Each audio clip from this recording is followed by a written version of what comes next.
Hello student, this is our third video of class 10th chemistry chapter chemical reaction and equation. Student, in our last video we have discussed about types of chemical reactions, combination reaction, decomposition reaction, displacement reaction, double displacement reaction and redox reaction. And now in this video we are going to study about some other types of chemical reaction, for example exothermic and endothermic reactions, and effect of oxidation reaction in everyday life, corrosion, effects of corrosion, rancidity and their prevention. So student, let's start with exothermic reaction. The reaction which are accompanied by the evolution of heat are called exothermic reaction or combustion reaction. Means student ऐसी reactions जो complete होती हैं और जिनके साथ large amount में heat evolve होती है, उन्हीं रिएक्शंस को हम लोग एक्सोथर्मिक रिएक्शन या हम उनको कंबशन रिएक्शन भी बोल सकते हैं. फॉर एग्जांपल, यहाँ एक एग्जांपल आपके लिए दिखाया गया है. Respiration is an exothermic reaction. आप लोगों को पता होना चाहिए स्टूडेंट, हम लोगों ने लाइफ प्रोसेस में भी पढ़ा है कि जो खाने का ब्रेकडाउन होता है और उसमें से लार्ज अमाउंट में हीट एनर्जी रिलीज़ हो रही है, तो वो प्रोसेस जब कंप्लीट होता है उसमें से हीट एनर्जी रिलीज़ हो रही है, तो वो भी एक तरीके का आपका एक्सोथर्मिक रिएक्शन है. अदर एग्जांपल है मीथेन है. ऑक्सीजन की प्रेजेंस में हम इसको बर्न कर रहे हैं. कार्बन डाइऑक्साइड, वाटर और हीट इवॉल्व हो रही है. नेक्स्ट है मैग्नीशियम. ऑक्सीजन की प्रेजेंस में बर्न कर रहे हैं मैग्नीशियम ऑक्साइड और हीट इवॉल्व हो रहे हैं. तो ये सारी रिएक्शंस आपके एक्सोथर्मिक रिएक्शंस की ही एग्जांपल हैं. तो स्टूडेंट, आपको बात ध्यान रखनी है कि जितनी भी कंबशन रिएक्शंस हैं वो आपकी एक्सोथर्मिक कैटेगरी में ही जाएंगी. नेक्स्ट स्टूडेंट, हम बात करेंगे endothermic reaction. They are just opposite of exothermic reactions. Exothermic reactions में हीट इवॉल्व हो रही थी, जबकि यहाँ जस्ट अपोजिट है. यहाँ हम किसी भी रिएक्शंस को कंप्लीट कराने के लिए हम हीट सप्लाई करेंगे. डेफिनेशन है, the reactions which are accompanied by absorption of heat energy are called endothermic reactions. It is also called hypothermic reactions. जो आपके एंडोथर्मिक रिएक्शन है स्टूडेंट, यहाँ पर हम हीट एनर्जी सप्लाई करते हैं, एब्जॉर्ब होती है, और इसी रिएक्शंस को हम लोग हाइपोथर्मिक रिएक्शन भी बोल सकते हैं. एग्जांपल है, photosynthesis is an endothermic process. Photosynthesis आप लोगों ने केमिकल इक्वेशन इसकी पढ़ी है. कार्बन डाइऑक्साइड, वाटर, हीट, जो सनलाइट है, तो प्लांट जो है उसे एब्जॉर्ब करते हैं क्लोरोफिल के द्वारा, तो हीट एनर्जी वहाँ ट्रैप हो रही है.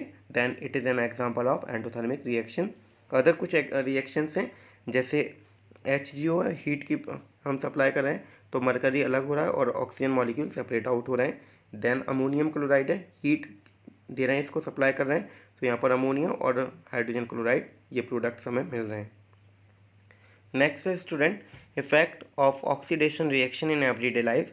यानी कि जो हम लोगों ने रिडॉक्स रिएक्शंस पढ़े थे जिसमें हमने ऑक्सीडेशन और रिडक्शन के बारे में पढ़ा था, तो यहाँ से ये टॉपिक लिया गया है और आपसे यहाँ बताया जा रहा है कि जो ऑक्सीडेशन रिएक्शन है उसका हमारी डेली लाइफ में क्या प्रभाव है, उसका इफेक्ट क्या है.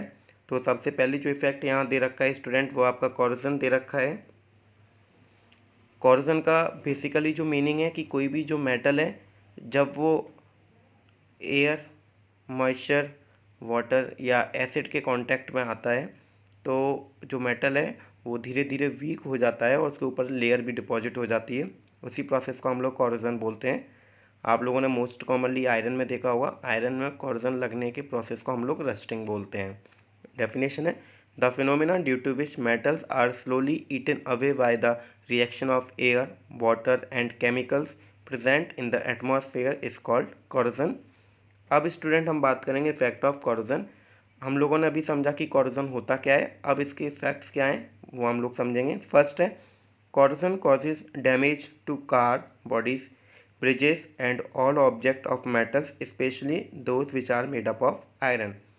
कॉरोजन ओवरऑल हमारे लिए एक बेकार प्रोसेस है जिससे बहुत सारा हमारा नुकसान होता है. कार की जैसे बॉडीज़ हैं वहाँ कॉरोजन हो सकता है, जो ब्रिजेस हैं जहाँ पर मेटल्स का यूज होता है वहाँ ये फिनोमेना हम लोग देख सकते हैं. मोस्ट कॉमनली जो आयरन का मटेरियल है उसमें सबसे ज़्यादा हम लोग ये देख सकते हैं. नेक्स्ट है, corrosion is a wasteful process. Mostly जो कॉरोजन है वो हमारे लिए बेकारी प्रोसेस है. In most of cases every year tons of various metals specially iron get wasted in country. हर साल बहुत सारा जो मेटल्स है वो हमारा कॉरोजन की वजह से बेकार हो जाता है. ज़्यादातर उसमें जो है वो आयरन होता है. नेक्स्ट दूसरा जो इफेक्ट है स्टूडेंट वो है रेंसिडिटी. रेंसिडिटी जो है प्रोसेस, ये हमारे जो फूड आइटम्स हैं उनमें हमें देखने को मिलता है। आप लोगों को पता है कि जो हमारे घर में सब्ज़ी वगैरह बनती है उसमें हम लोग ऑयल वगैरह यूज़ करते हैं, और अक्सर आपने देखा होगा जब सब्ज़ी वगैरह हम बाहर रखते हैं और अगले दिन जब हम देखते हैं तो उसकी टेस्ट और स्मेल दोनों ही चेंज हो जाते हैं। तो उसी प्रोसेस को हम लोग रेंसिडिटी बोलते हैं। ये भी एक प्रकार का ऑक्सीडेशन होता है। जो सब्जी में जो ऑयल फैट वगैरह प्रेजेंट होता है वो उसका एरियल ऑक्सीडेशन हो जाता है, जो एयर में जो ऑक्सीजन उसके साथ रिएक्ट कर जाता है, जिसकी वजह से ये स्मेल और टेस्ट उसका चेंज हो जाता है। उसी प्रोसेस को हम लोग रेंसिडिटी बोलते हैं। It is a process of slow oxidation of oil and fat present in the food material resulting in the change of smell and taste in them. Next student हम बात करेंगे the methods to prevent the rancidity are. कौन कौन से ऐसे तरीके हैं जिससे हम ये रेंसिडिटी के प्रोसेस को कम कर सकते हैं। फर्स्ट है packing of food material in air tight container. बहुत सारा हमारा जो फूड मटेरियल है जहाँ तक पॉसिबल हो सकता है उसे एयर टाइट कंटेनर में रखें ताकि ऑक्सीजन की डायरेक्ट सप्लाई वहाँ तक ना जा पाए। नेक्स्ट है refrigerator of cooked food at low container. Next है हम लोग अपना जो खाना है उसे रेफ्रिजरेटर में रख सकते हैं, उससे भी रेंसिडिटी का फिनोमेना कम हो जाएगा। नेक्स्ट है student packing of food items like potato wafers etcetera in packet containing nitrogen gas instead of air.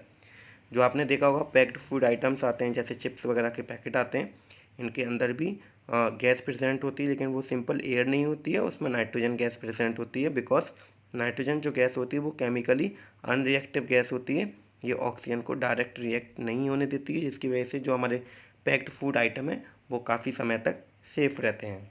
Next है avoiding the food material and cooked food keeping in direct sunlight. जो आपका food material है direct sunlight में हमें नहीं रखना चाहिए, उसे थोड़ा बचा के रखना चाहिए हमें ताकि उसका ऑक्सीडेशन ना हो। नेक्स्ट है by adding antioxidant of BHA and BHT। इसके अलावा मार्केट में कुछ एंटीऑक्सीडेंट्स भी आते हैं जो ऑक्सीडेशन प्रोसेस को रोकने का काम करते हैं। हमारे पास दो हैं केमिस्ट्री के अंदर, BHA इसकी फुल फॉर्म है butylated hydroxy anisole and BHT butylated hydroxy toluene. तो स्टूडेंट ये जो चैप्टर हमारा केमिकल रिएक्शन एंड इक्वेशन वो यहाँ हमारा कंप्लीट होता है। आप लोग इसे दोबारा से पूरा चैप्टर रिवाइज करिए। Thank you.